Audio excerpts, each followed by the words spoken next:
All right. Hello, everybody. Welcome back to another one of my interviews here on Drip Talk with Blake DeSnake Roberts. I have a very special guest with me today. He is a former pro wrestler. He has a long time career in the AWA from his father as a second generation wrestler from Greg Gagne. He is a two-time AWA TV and AWA Tag Team Champion, which was with Jim Brunzell. He is one of the most popular AWA wrestlers out there. He is no other than Rambo, the High Flyer, Greg Gagne. So we're going to get him on in here, and we will start. Hey, Blake, thank you for the intro. How are you today? I'm doing great, and you're welcome. How are you doing? Not too bad. I sound a little rough. I got a little cold here, but we'll give it our best shot. Are you ready for me? I want some outstanding questions from you today. You got it. All right, buddy. I'm more than ready. Well, let's see. All right. So the first question I'll be asking you is, when did you start doing wrestling? What made you want to do it? Well, I actually started wrestling when I was very young in the living room with my father. You know, he showed me a lot of amateur moves and all that. And but in high school, I played football and baseball and basketball. All my buddies were at a small high school, and all my friends were playing basketball, and the wrestling season was going on. And then one day, the wrestling coach came up to me, and this is my sophomore year at Mountain High School in Minnesota. And he said, "Hey, I've got a spot open on the team. I got a kid hurt. Would you want to come out for the team?" So I went down and tried out, and I pinned everybody from the light heavyweight all the way up to the heavyweight. And I weighed about 165 pounds at the time. And he said, "Okay, we've got the one spot open. It's 137. So I went home and told my dad, and I couldn't cut that kind of weight. You know, I wanted to play college football, and that just wouldn't work. So that's what I did. I played football, basketball, and baseball in high school. Went to the University of Minnesota as a quarterback. Was moved to defensive corner, and I was also recruited by Wyoming. So after 1 year in Minnesota, and that's where I met Jim Brunzell and Ric Flair. And I transferred to Wyoming, where I finished my career out there. This voice is going on me, but I'm sorry. No worries. So my dad in 1972 was helping sponsor the U.S. Olympic wrestling team. Dan Gable, you know, a whole great crew on that team. Mm-hmm. And Ken Patera, his brother, was a coach for the Minnesota Vikings. And he asked Vern if Ken could train for wrestling after the Olympics. Ken was the first man to press 500 pounds over his head. Wow. And so he was a predicted gold medalist. But he ran into a young German lady in a bar one night, spent too much time with her, and he missed his lift and he was out of the Olympics. But after that, he wanted to train to be a wrestler. So my dad had this camp coming up with Patera and Ric Flair, who had asked me years back when we played football together at Minnesota that he wanted to wrestle someday. And Ken was a friend of his, so he told him, "Hey, we got this camp coming up." I called Jim Brunzell. Jim and I played football together at Minnesota. He was playing semi-pro football at the time and making nothing. I said, "Why don't you come out for wrestling?" "Well, I don't know how to wrestle." I said, "Well, you're a state high jumper. I bet you can throw a heck of a drop kick." So he came out to the camp, and then the Kaiser Vasiri, who my mom eventually named him the Iron Sheik. She gave him the name. He came out. He was on the Iranian Olympic team, and one of his coaches had asked Vern if he would train him to be a pro wrestler. And then we had Bob Bruggers, who was a friend of Wahoo McDaniel's, and he had played football with San Diego and Denver, and Bob joined us. So that's how we all got going. 6 days a week, 6 hours a day in an old barn with one light bulb over the ring, no windows, and we were on the second floor in the hayloft. And there was a horse pen down below that was, we got a story about that here in a minute. See if I get my voice back. So we started in the barn, and we started out, the first hour was calisthenics. Started with free squats. We had to do 4 sets of 25. We had to build up to do 1,000 of them nonstop, which we eventually did, but it took 37 minutes to do it. Then we do the other exercises. Then we'd go in the ring. And when we get in the ring, we generally learn how to lock up. We learn holds, counter holds, headlock takeovers, arm drags, top wrist locks, toe holds, anything that Billy Robinson and Vern knew, they gave it to us.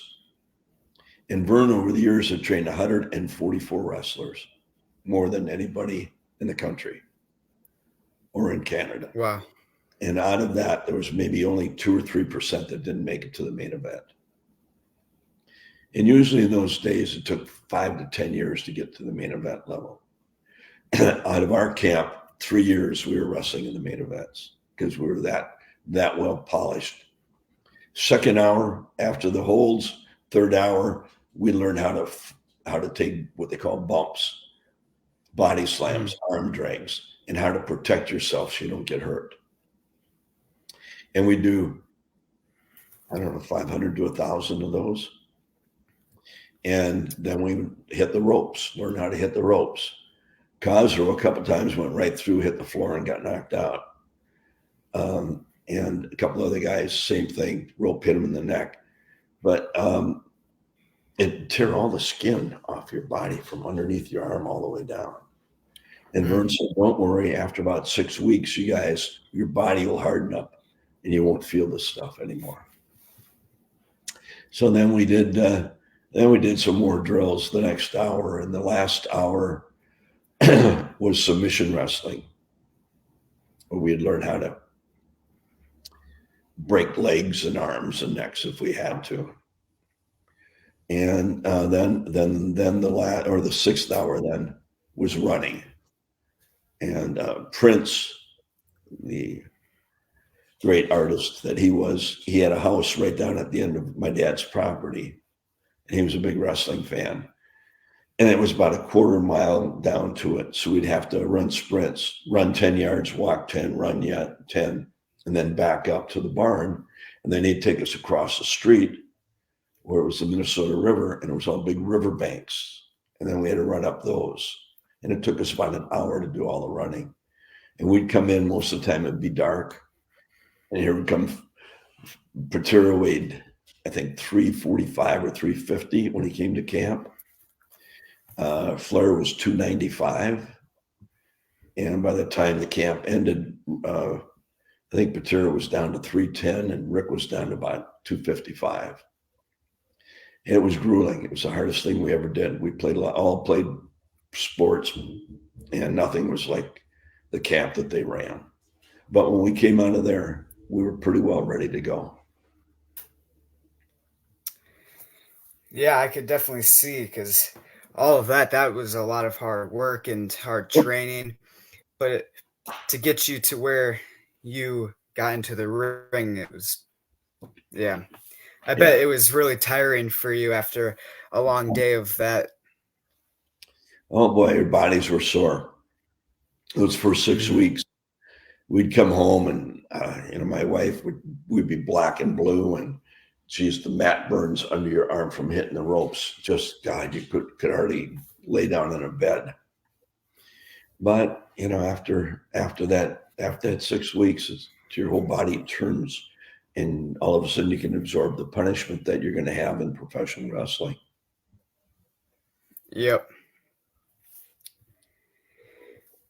So, when you watched wrestling as a kid, who did you like watching, and who was your favorite besides your father? Besides my father, back when I first started, or when I first started watching it, there was the Crusher, Mad Mm-hmm. Dog Sean, who was quite a personality. Leo Namalini. Leo played football with my dad at Minnesota, and his junior year, they didn't have a heavyweight. Vern was like the 191, and he got Leo, who had played on the football team with him. Leo was 6'4", 275. Wow. And Leo did some amateur wrestling for the University of Minnesota. And after their senior year, after the football season, Vern was drafted by the Chicago Bears, and Leo went to the San Francisco 49ers. And Leo played 15 years for him. And you look him up in the NFL record books. He was 6'4", 275 pounds. Back in the late 40s, that was huge guy, and he could move. Yeah. And so he signed with the 49ers.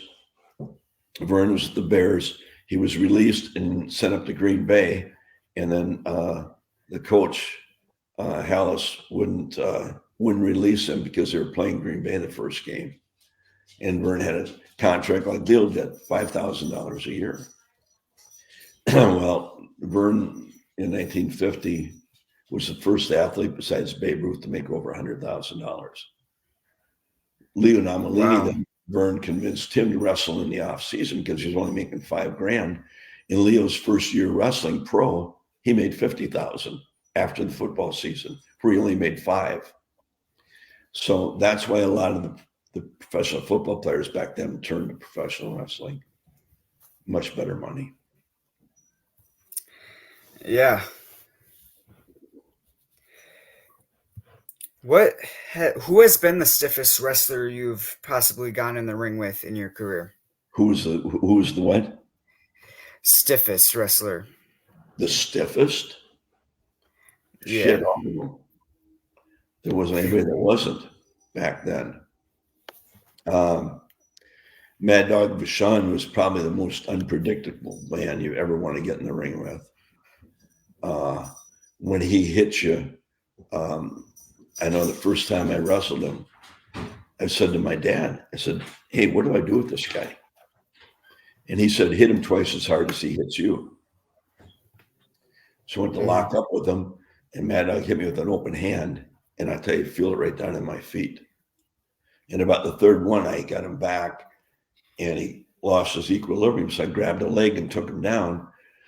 I took a breath like that, and he scratched my back, took all the skin off of it. Jeez. And I wrestled about 24, 25 minutes with him.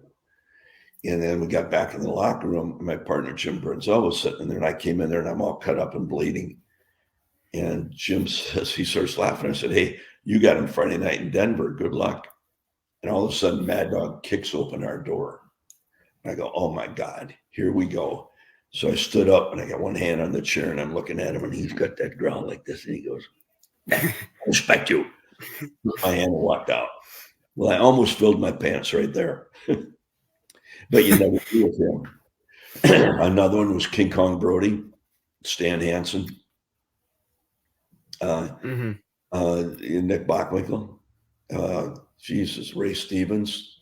They were all veterans, and they were tough nuts. But I know that Jim and I went over to Japan in this tag team tournament. And the night before, we wrestled in Salt Lake City in a cage match against Jerry Blackwell and the Sheik. And Blackwell had thrown me over the top rope into the cage, and my left knee turned, and God, it burned like a son of a gun. So when I woke up in the morning, we got to go down to Japan to wrestle in this tournament. And my knee is all swollen up.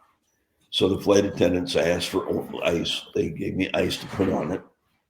Flew from Salt Lake to LA. More ice on it from LA to Tokyo. From Tokyo to Sapporo. been in the air now 19 hours. Cab picked us up. We had to get dressed and go right in the ring and wrestle. And we won the first match. It wasn't a tournament match. The next night we had Jumbo Tsuruta and Tenryu. We wrestled them for about almost 50 minutes. Won that match. My knee all wrapped up, can barely walk. Wow. Then the next night we have Dory Funk Jr., who was the NWA World Champion, and Giant Bubba. And we wrestled them for 40 minutes, and we won that match. Then the next night we get Stan Hansen and King Kong Brody. And that was an experience like we've never had before. They were really established in Japan, and they came out of the dressing room, and I was in the ring with Jim, and I said, God, look out. And Jim got hit with a cowbell, and I got hit with the chain, and out of the ring we went, ran us through the people into a wall, hit us with a fire extinguisher. Before we got back to the ring, we're both cut up. And I saw this one little Japanese guy jump up and his chair fell down. And I grabbed it, and Hansen was running at me, and I threw it like a Frisbee and hit him right in the nose and just exploded. And then we wrestled about close to 40 minutes with them. And Jim was in with Brody, and he tagged me, and when he did, Hansen was coming in, and Jim saw him. Hansen stopped him and fired him over the top rope. And I had come off the top rope on Brody with an elbow in the head, and he dropped to his knees. So I see Hansen, and all of a sudden Brody from his knees locks my arms in and bear hugs me, and his head's about here. And Hansen hits the ropes and hits me with the lariat. That was the last thing I remember about that match. So they won that one, and then we had to go through the group again, and we won. We got them in the Tokyo Dome, and we got a victory over them. So we ended up that tournament won it, which was unbelievable because Hansen and Brody had never been beat over there. But when you were in the ring with them, boy, when they hit you with those lariats, and when Brody kicked you, it was like you felt like your head was a football and he was kicking it off your shoulders. But it was very, very rough, solid matches with them. We were black and blue from here down from hitting them. Yeah, I bet. So there was a lot of real tough guys in professional wrestling. Definitely how it was different from back in the day to how it is now. What are your thoughts on how the differences of the style, how wrestling is? Well, everything has evolved. Every sport has. Baseball, football, basketball, wrestling has too. And McMahon's theory was a lot different than what Eddie Graham, who was from Florida, a great trainer, Stu Hart in Canada, Joe Blanchard and Fritz von Erich, Vern, and there was one other one. I can't think who it is right now, but those were the guys that really trained the wrestlers back then. And they were fed to the other territories. And back then you had to wrestle. And you still do, but I'm going to ask you a question. You tell me the answer. What do you think how long a time before people turn the channel, their attention span? I'm asking you. Come on, Blake. 15 minutes. How many? 15. How many? 15? 8 seconds. Oh, wow. So they've adopted the wrestling now to that. So that's why it's so fast paced, and not as much wrestling anymore. You don't see a lot of holds. We had all kinds of holds when we were wrestling, where you could hold your opponent down and wear them down. Now they want action, or the people are going to turn the channel. So that wrestling has evolved now to that pace for the public. Sometimes you'll see in their pay-per-views, the matches will be longer, the guys will wrestle more. But for the TV ones, even if you get hurt, you got to get up and move. So that's the evolution of professional wrestling. Just like how pro football, it used to be handoff, very few passes. Now it's almost all passing game, and it's all speed. Keep everything going. Same thing with basketball. They put in the 3-point, very little defense. I mean, you got a game 135 to 130. It's just they want to see the big shots and all that. And that's the way our public is now programmed. Is these sports have to be a little faster paces. So they've changed the rules of them to make them that way. If that makes any sense to you. You're just a young guy. You never saw us wrestle back then. No. Besides like clips on YouTube, Yeah. And what do you think? You look at it and you think, oh man, that's so slow.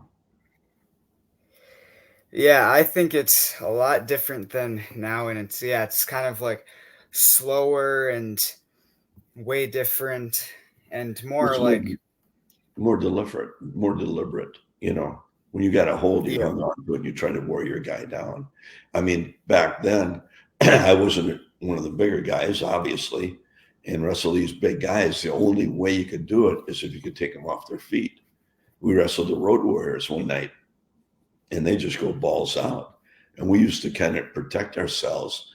And after about 5 or 6 minutes of them swinging and pounding, they'd what we'd call tie up. Their muscles would get weak, and when they grab you, they could hardly hang on to you. So I took the big one, Animal, down one night and put the Indian death lock on him. His legs were so big, I'd hardly had to put any pressure on it, and it would snap his leg. And he kept yelling at me, "I'm going to kill you when I get out of here." And I said, "Well, you're not going to get out of there. I'm going to break your leg." And he sat up and I'd slap him as hard as I could, and down he'd go. But again, that was the way we were taught, and how to control an opponent that was bigger than you or stronger than you. How do you compensate the size? You out wrestle. And that's the way we were taught. Yeah. And most of the guys are pretty successful that came out of that camp. Ken Patera was a main eventer. Jim Brunzell, myself, the Iron Sheik, and of course the Nature Boy. Yep. So I know you mentioned amateur wrestling earlier. So were you in amateur wrestling at all in school or just in general? Actually, I was I wrestled when I was probably 10, 11. I was in a little wrestling program, amateur wrestling. And I'd go from wrestling practice to hockey practice, which I wasn't a very good skater, or to basketball practice, and I'd do them all in one day. And then when you got into high school, you had to make a decision. And all my friends, it was a small school, they were all playing football and basketball and baseball. So that's what I did. Mm-hmm.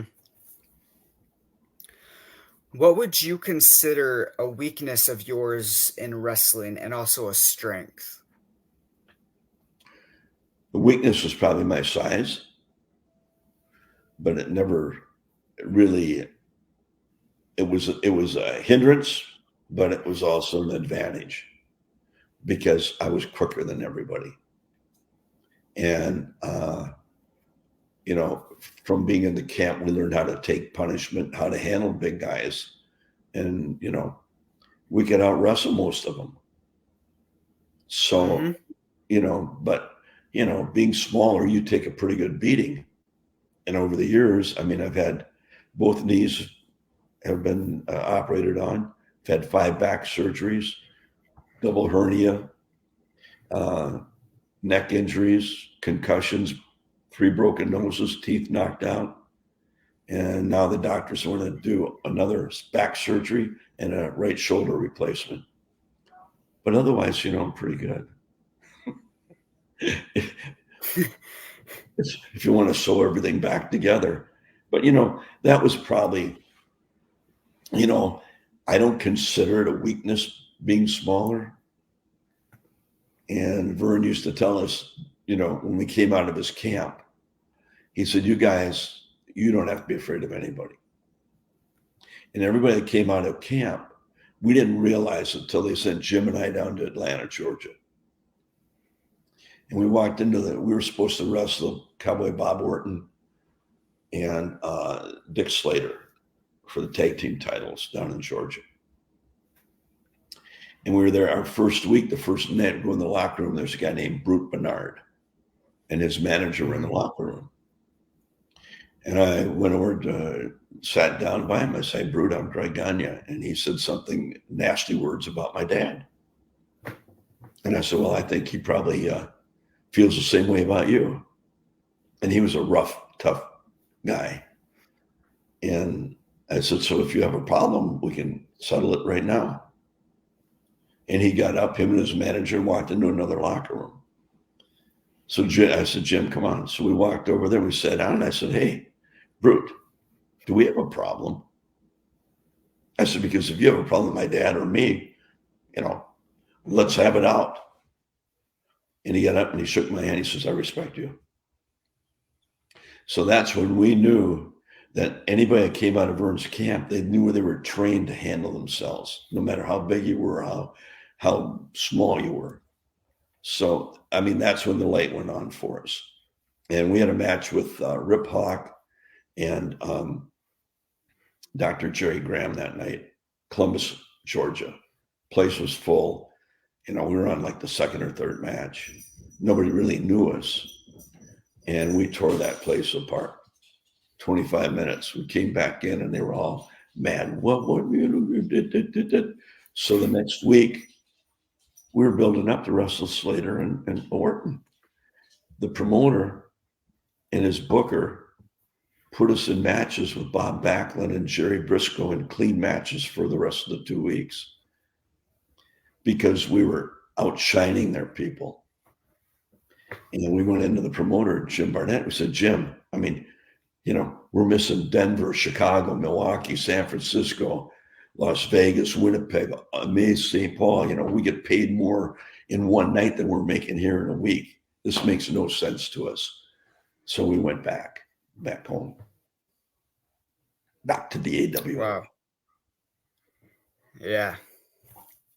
We never got that match with Slater and Orton, but it would have been a great matchup. They were really good. So we were looking forward to that. Yeah, upsetting to see that you guys didn't get to wrestle him. Yeah, because that would have been a great match. I think it would have been, but yeah. And talking about Brute Bernard, the French Angel. Otherwise, from that, what was he like as a competitor in the ring? And Brute Bernard? What was he like? What was he like? We never wrestled him. The only time I ever talked to him was in the locker room. And I told you the story, but never wrestled him. We were down there. That was the territory he was in. And we only stayed there 2 weeks and we left because we were in tag matches every night with Backlund and Jerry Briscoe, and it wasn't helping our careers. And I think they were a little leery about putting us in the ring with their stars down there. I wrestled in Madison Square Garden against Johnny Rods. And we were the second or third match on the card. And we had the people standing. And when I came out of the ring, Vince McMahon Sr. said to me, what was that? I said, well, that was a wrestling match. And he said, well, how are my guys going to follow that? And I said, well, that's their problem. We went out there and wrestled if they don't know. And it was amazing because over the years, like Superstar Billy Graham, he's wrestling in the AWA. And he's had a pretty good run. And now he's going to go to New York. Vern would send the main event guys up to New York they'd go up there and do TV for 2 months. And then when they left the AWA, they would be wrestling Bruno in Madison Square Garden. And they would sell them out. When Vince would send guys to us, like Pedro Morales, he was their world champion. He never made it past the third match on the card because the AWA people were used to wrestling. The style in New York was punching and kicking. So the people didn't register it that much in the AWA. So those guys never really got to that main event stature.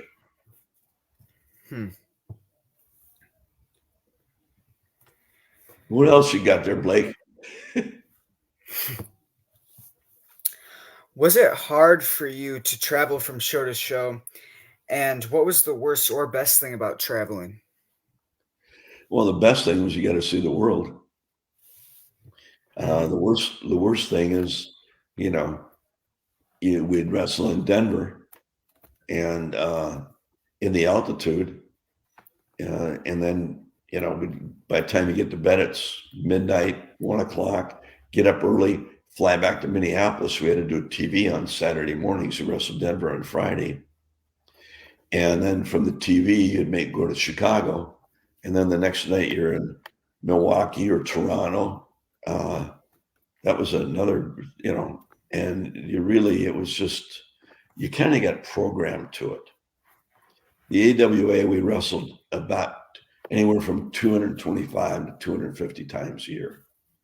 Vern gave his talent the whole month of May and the first 2 weeks of June off. And then in the summer, we only maybe wrestled 3 times a week. And the talent like that because they got time to spend with their families. Ric Flair, who went to Charlotte, North Carolina, they wrestled 365 days out of the year, plus twice on Saturday and Sunday. Magnum TA is a good friend of mine. He's a partner with me in our merchandising company, Powertown. And he would tell me he'd wrestle all those, they never got a break. And that's why the top talent like to be in AWA. They got time for their families and they got time off for their bodies to recuperate. Magnum TA, he had a match one night, cracked his neck, broke a bone in his neck, and he wrestled the next night without even knowing it. But that's the way it was. You were booked and people had bought tickets to see you. So you wrestled hurt. We all did that. And, it was a tough goal, but that's why we got that time off, let our bodies heal up. They never had a chance. Mm-hmm. Who was your first opponent in front of a crowd, and how did you feel going into that first match?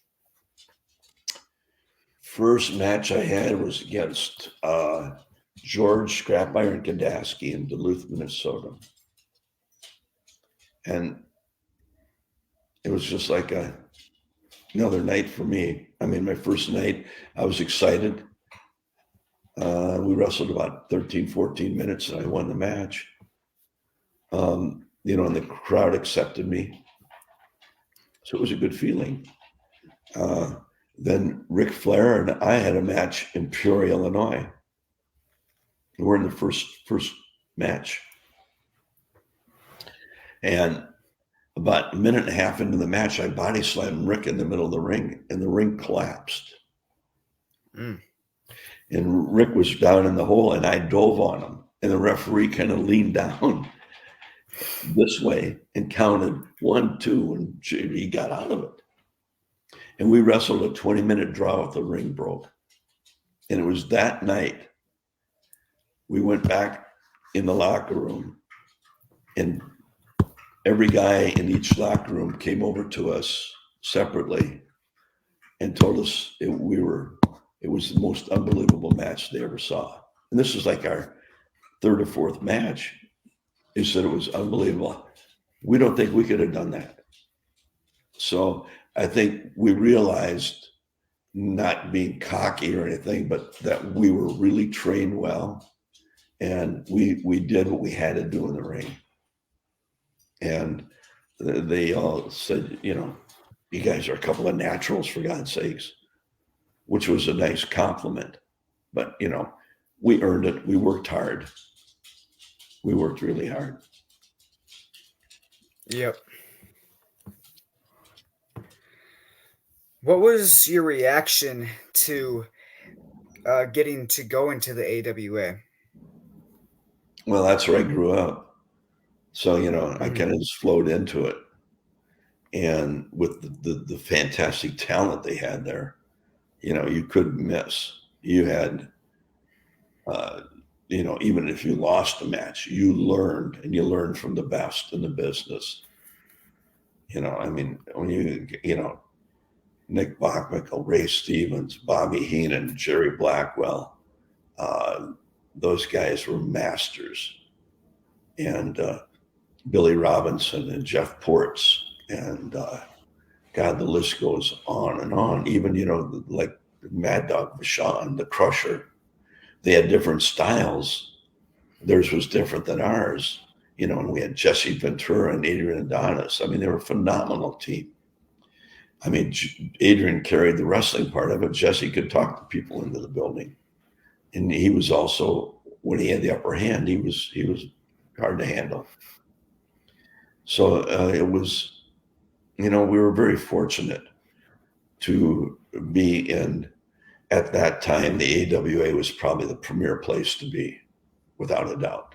The talent wanted to be there because they had time off with their families, and the talent was so phenomenal, and the buildings were sold out, and, they made, we were wrestling 225 days out of the year and making more money than guys wrestling 365. So it was a good life. It was a good life. Yeah. So, as a kid, and your father, Vern, was a wrestler, did you go to the shows with him, and were you always backstage? And what was that um, The first one all I like went for to, you? the first one I went to, there was a match between Kinji Shibuya and Mitsu Arakawa against the Kamelkov brothers, two Russians. And they beat the hell out of each other. And they were a bloody mess in the ring. And after we went, my dad took me back, and I'm walking down the hall, and I see Shibuya and Mitsu with the doctor, and he's stitching them up. Walk down a little farther. Here's one of the Russians laying on the table, bleeding like crazy, and they're sewing him up. And I turned to my dad and I said, "There's one thing I know for sure, Dad. I never want to be a wrestler." But that image at that, when you're 8, 9 years old, and then later on, I really got to love the sport and be a part of it. It's something Yeah. that live with me forever, and it was a great time in our life.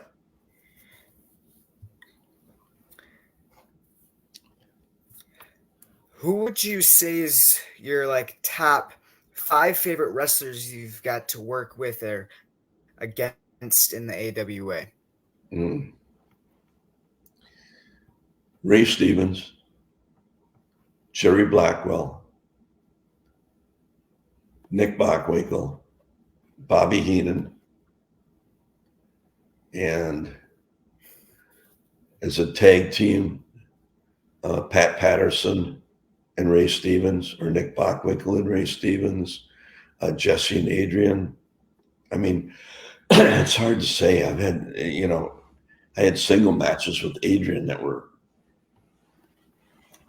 as good as any match I ever had. So again, it's the talent you're surrounded with, and I don't think I can really say. I can tell you, one night I'll tell you about 2 matches I had. Okay, I've All right, had yeah. more. These 2, because they're totally different. We were wrestling in Denver, Colorado, which was a hot town for us. We're the tag team champions. and the place is sold out. And it was a great building, about 14, 15,000 people. And when they would go, you could hear it pulsate. And you could jump higher. I mean, you could just go. And we were wrestling Reese Stevens and Pat Patterson, and Bobby Heenan was in their corner. And Patterson had been gone for a while, and they brought him in for this championship match. And we wrestled, and they had us in a top wrist lock up here, or they'd put us in hammerlock. They never threw a punch, never a kick. When we'd try to fight out of it, one of them would distract the referee and pull us down by the hair or by our tights. We'd get out of it, tag out. They'd do the same thing to the other one. Never a punch or a kick thrown. In 8 minutes, we had a full-fledged riot. People trying to get in the ring and help us get out of that hold. I mean, that you can't even imagine the feeling you have when you've captured those fans like that. They're into it. And then we wrestled Tito Santana and Rick Martel out in San Francisco in the Cow Palace.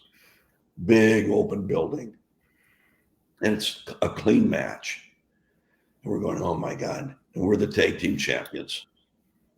Tito and Rick Martel go out, and the people start chanting, boring bullshit, boring bullshit. Going, oh my God, well, I guess we're going to get cheered when we go out there. Because usually, we've been the champions. We figure they're going to be, the fans are going to want them to beat us. So we walk out. We come out, we're all ready for the big cheer. Boring bullshit. Oh, God almighty. And it was a big, big building, the Cow Palace. And for 18 minutes, Tito and Rick had us in a hold, and we would fight out and do some, hip tosses and leapfrogs and reverse monkey flips and arm bags, and they'd end up back in the hold with us.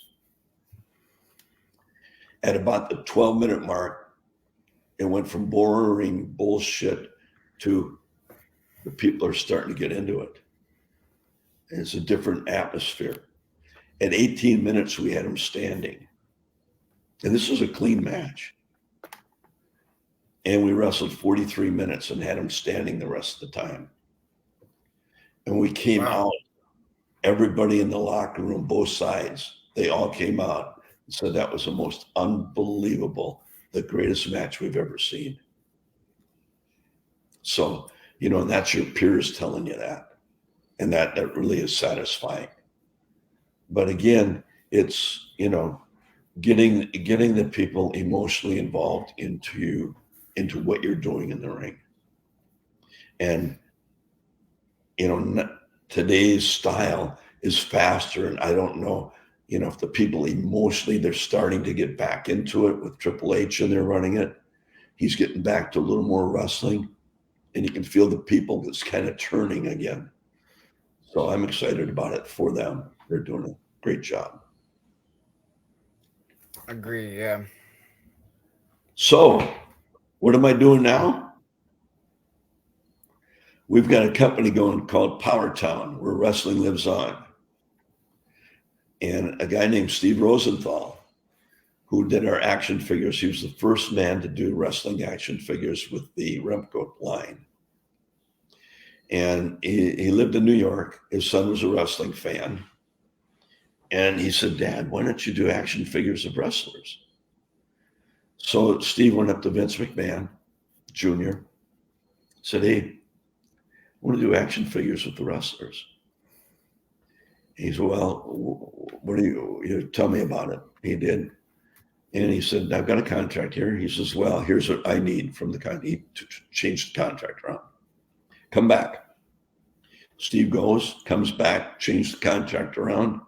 Vince says, nah, I got to change this, and I want some upfront money.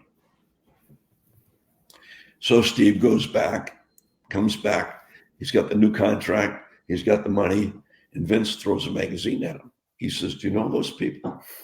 He said, yeah, they're my competitors. He said, I just signed a deal with them. And Steve was devastated. So he did research and he found out that really the number one at that time, it was the AWA. So he came to my father, cut a deal, and we did the first wrestling action figures. And he did it for 8 years. And he did so well, he retired. It was the biggest thing that they'd ever done. Steve then came out with the Karate Kid and a couple other things that did really well for him. So he calls me up one day, about 2.5, 3 years ago. I'd like to get in the merchandising business. I said, well, what do you have in mind? He said, action figures.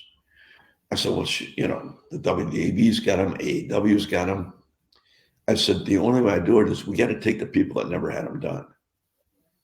And let's do it. Let's go back to when wrestling started in the 50s with Killer Kowalski, with Vern Gagne, with Hans Schmidt, Hardboiled Haggerty, Don Leo Jonathan, Yukon Eric, Wilbur Snyder, Dick the Bruiser, Lou Thez.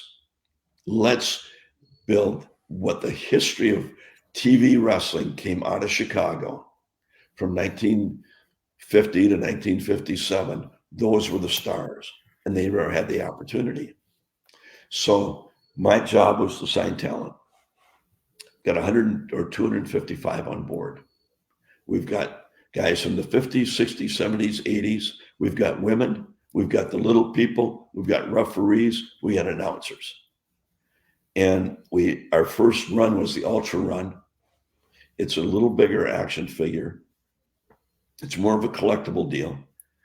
Each mold costs us $27,000 to make. Wow. Have you seen them yet? Have you seen them? Now you did. You saw the dolls. Yep, I'm pretty sure I've seen them on like online and stuff going around. Okay, we did Vernon Luthez from the 50s. We did King Kong Brody, Stan Hansen from the 60s, 70s. We did Magnum TA and Kerry Von Erich. That was our first 6. They sold for $79.95, and we did a limited edition. And right now you can go online. Kerry Von Erich went for $1,500 the other day. Wow. All the other guys are going anywhere from $250 to $1,200 if you want their action figure. So we started another line, the Remco line, and that just came out. And that's doing really well. And then we cut a deal with TNA, and we had 4 of their talents, and those things are selling like hotcakes. And we have more merchandise on the way. And if I were you and you want to do what you're doing, you should learn about Power Town. And all your people out there watching, and look at it. It's some of the best stuff you'll ever see. And when it comes out, you'll like it. Yeah. All right, how long have you been doing the podcast? I've been doing this podcast for many years. I've been doing it actually way before, like probably a couple years before COVID, because I was doing it since I was like really young. What are you now? How old are you now? I'm 15. Oh, you're 15. Yeah. So you're really old now, huh? Yeah. Well, good job, buddy. Very good. Thank you. How many followers do you have? On my Instagram, I have over 2,000. What? 2 of your buddies? You got 2 of your buddies following you? You built it up about 2,000 people. Good for you. Good job. Yeah. What other wrestlers have you interviewed? So I've interviewed many. Like I've interviewed Bull Buchanan. Who? Bull Buchanan. Butterbean, the boxer. I've interviewed. Well, I'll tell you what, your viewers probably don't have any idea who I am, but I don't have any idea who those guys are. So it works both ways. Newer generation and we're the older generation. Yeah. I've interviewed so many people that it gets like I lose so many of those because. You forget. Yep, Yeah. that's all right. 15, when are you a freshman in high school? No, a sophomore. Are you? Good for you. Yeah. What are your goals? My goals are, well, my dream is to become a wrestler. Really? So, yeah, that's what I really want to do when um like I want to start soon. I'm here in Wisconsin and down in Green Bay, there's a wrestling school. Who's running Um that? Who's running it? TW3. Okay. If I were you, I'd see a guy named Frankie DeFalco Mm-hmm. out of Milwaukee. That's who I'd go with. He's trained quite a few guys, and he does a really good job. I've seen some of the talent he's had, and they're really good in the ring compared to some of the other trainers that I've seen. And I don't know the one that you're talking about, but that's just a suggestion. Yeah. I didn't know he did training, so I actually never thought about him, but I know of him and Mhm. he's great. So yeah, I mean, Yeah, he's yeah, a really that's a good guy. You tell possibility. him if you talk to him, you tell him I told you to see him. Okay, and he'll give you a Hmm. good. You probably want to wait till you're about 18 though before you start it. Yeah, because I was also possibly thinking of going to Minnesota and going with Kennedy, Mr. Kennedy. Yeah, Ken Anderson. Well, I trained Tiffany Stratton. You've seen her on Oh, WWE, and I've got two other yeah, ones: Rampage Santana and JDX. I worked with those three in uh, in the camp.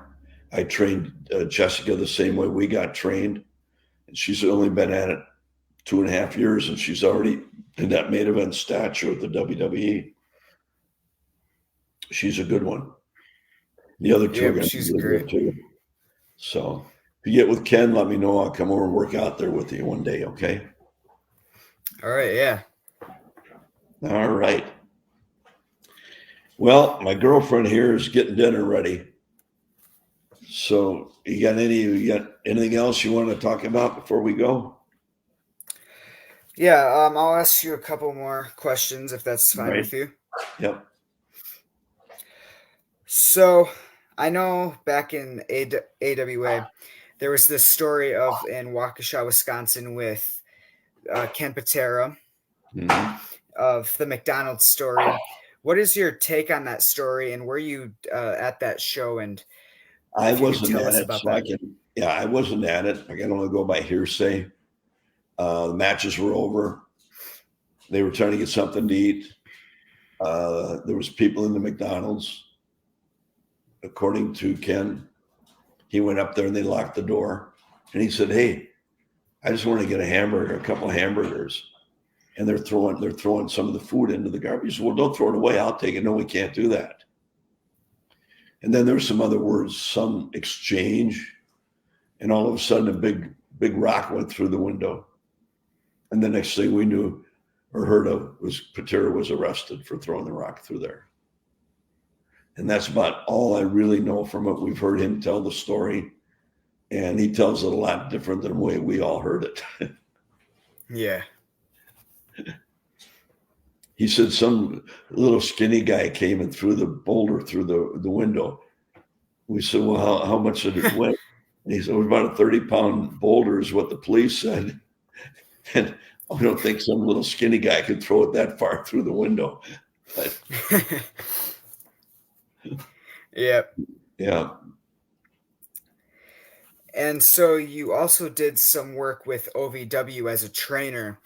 Hmm. What was their site?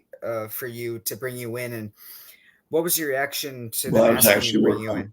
Well, I was working with the WWE. They hired me, and they had me go down and work with the people at OVW, and then also in Atlanta. They had 2 camps going, and I worked with Cody Rhodes and CM Punk. And funny story about CM Punk. He's all pissing and moaning, grouchy. I said, "What's the matter?" Well, I can't be. I never get a break. I never get a break. And I was listening to his interviews, and he was mad about Vince not giving him a break. Vince this, that. And I said, "Okay, give me an interview. How you feel about Vince McMahon?" Because he was good in the ring, but he was I mean, his interviews weren't that great. And Yeah, he gave me one, and I said, "Now that's who you really are." And once you can let people know your real feelings, they'll accept you one way. Either they like you or they won't. And that interview was sent up to the WWE, and it wasn't long after that that he got picked up by him. I also worked with Cody Rhodes there. A few other guys, but those are the 2 that really stood out. And then when I went to Atlanta, I was actually working for WCW then. And a guy named Eric Bischoff was in charge. And he asked me to go down. Mike Graham and I had trained with these guys. So I went down there, and I had Booker T and his brother, Steve Austin, Brian Pillman, Kevin Nash, and Triple H. And those are the guys that I worked with down there.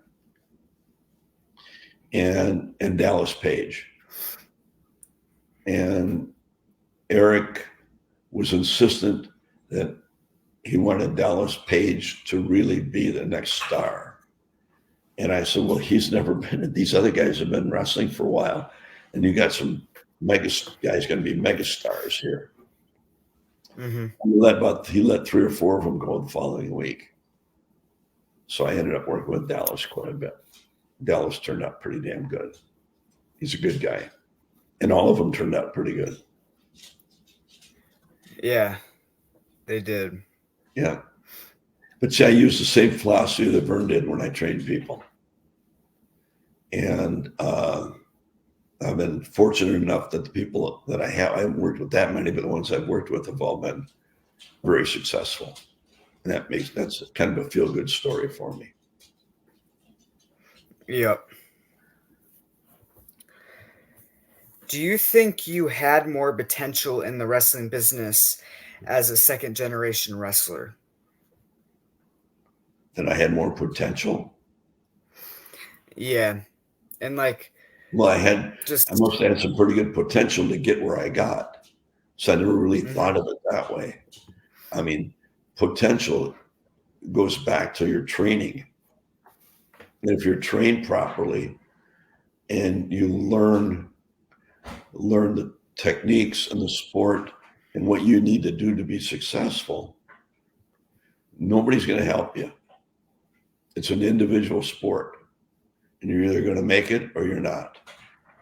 And if you listen to the right people, and today, the right people is either getting into an organization like the WWE, where they work hard to train their people, or you get into AEW. I'm not real fond of how they do it, and I don't know a lot about TNA. But if you're going to be if you really want to be a professional wrestler, somehow, some way, you got to get hooked up with the WWE. And yeah. you'll have to wait till you're about 18 or 19 years old. You're going to have to build your body up. And you're going to do wrestle now? Are you an amateur wrestler? No, but I was actually thinking about possibly rejoining it. You should, to learn your balance and learn the leverage and learn all that. make it a lot easier for you to succeed if you ever get that opportunity.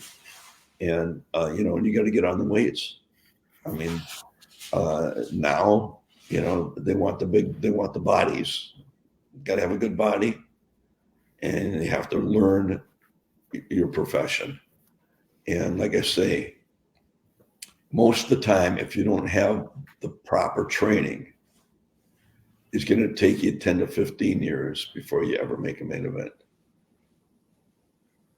And I don't know a lot of the guys out there that are training now.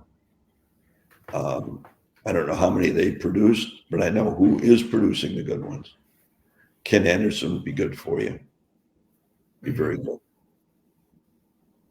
And then once in a while, I might even show up if you were there to help you out.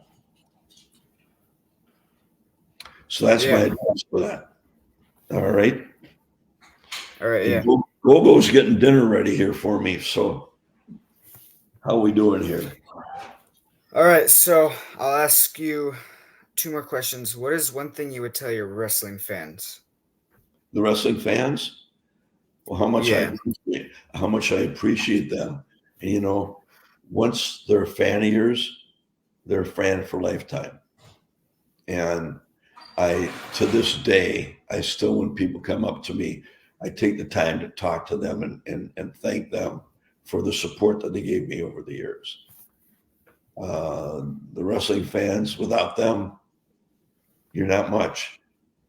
If you can't get them on your side or against you and not wanting, no, it's a wonderful feeling. Even now, I'm 75 years old and people come up to me and still remember me. And that's a great feeling. My girlfriend now, she didn't have a clue who I was. Did you, Gogo? No. So, but when she figured it out and she started watching some wrestling and some of the old stuff, she was really impressed by it. She was from North Dakota, and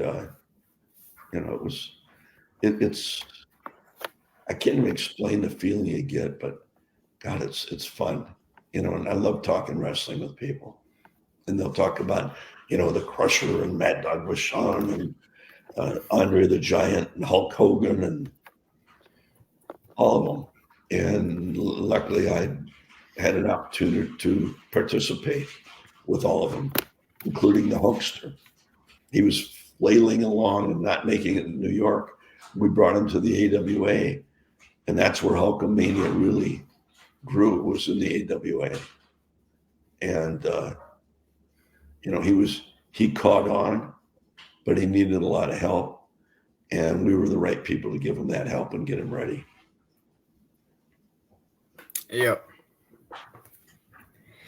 Now, do you have any advice for me to become a wrestler? I already gave it to you. I already gave you the advice. If you didn't listen to that, we get a problem. You got to get hooked up with the right people. You got to get yourself in condition. You got to get on the weights. Do some amateur wrestling, and you're going to get. You're 15. So what are you, a freshman? A sophomore. Sophomore, and it's going to be tough to get into wrestling right now at that, unless you've wrestled prior amateur wrestling, because if you need to learn balance and leverage and how to get in and out of holds, and amateur wrestling gives you that background. Going in stone cold without knowing it, and going into an environment where you're training to be a professional, it'll just take you so much longer. And you're going to get hurt, and you're going to break bones, and you got to really think if this is what you really want to do. And now if you watch the WWE, they want the bigger guys. So that's a little little detriment for you. So you have to really be super at what you do. You have to, as a smaller weight, like I was, you have to really work hard and you have to develop the skills that some of the other people don't have. And you can only learn that through the best trainers. Yeah. Thank you. Yeah. All right, bud. And yeah, thank you for taking your time out to do this interview. It was a pleasure to have you on here. Well, thank you. And I'm proud of you. What you've done so far, accomplished as you're only 15 years old. That's fantastic. Keep up your good work. Study if you want to be a wrestler. If you're going to interview wrestlers before you do, get some background so you know what you're talking about. You did a good job Mm-hmm. today. All right, buddy. All Good right. luck to Thank you. you. And if you need some, help down the road, don't be afraid to give me a holler. All right. All right. Yeah. All right, Yeah. Have a pal. good rest of your night. You too. Thanks for having me on. Yep. All right, Bye. Blake. Take care, buddy. Bye bye. Bye.